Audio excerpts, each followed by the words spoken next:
তো আজকে পূর্ণিমা, তো আজকে রান্না বান্না সব অন্যরকম। তো এখানে বানিয়ে নিয়েছি এই যে আলুর দম, কষা কষা আলুর তরকারি।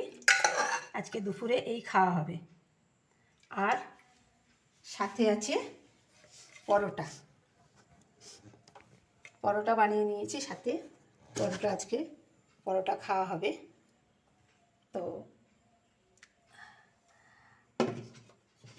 আমি তো পূর্ণিমাতে, প্রতি পূর্ণিমাতেই খাই না। শনিবার নিরামিষ খাই, মঙ্গলবারও খাই, সোমবার তো একদমই নুন টুন কিছু খাই না।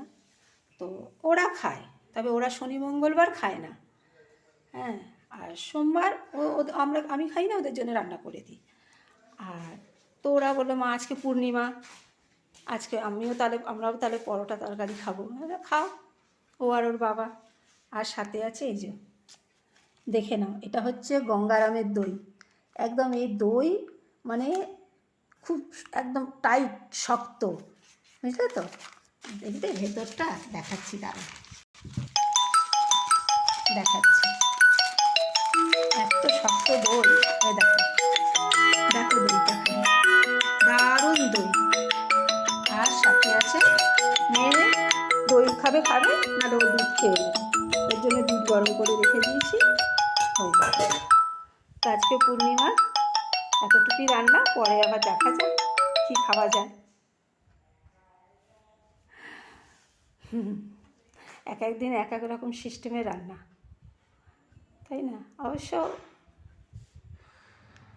আমি এদের জন্য বলিনি যে এরা খাবে না বা কিছু, তো এরা খেতে পারে, কিন্তু এদের আমি শনি মঙ্গলবারে দিই না। এদেরকে আমি বলি শনি মঙ্গলবারটা খেও না, বাকি তোমরা অন্যান্য দিন খাও, কোনো অসুবিধা নেই। এখানে মারাত্মক রোদ্দুর হয়েছে, প্রচণ্ড রোদ্দুর, বাপরে।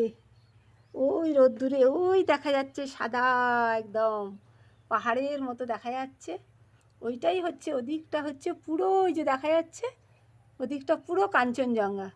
ওই দেখো কাঞ্চনজঙ্ঘা পাহাড়, দেখতে পাচ্ছ? সব দেখা যাচ্ছে, দেখো।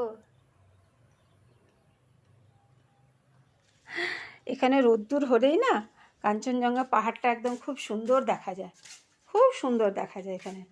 এত ভালো লাগে দেখতে, রোদ্দুরের মধ্যে সাদাটা পড়ে না, ও ধপধপ করছে একদম তুলোর মতো।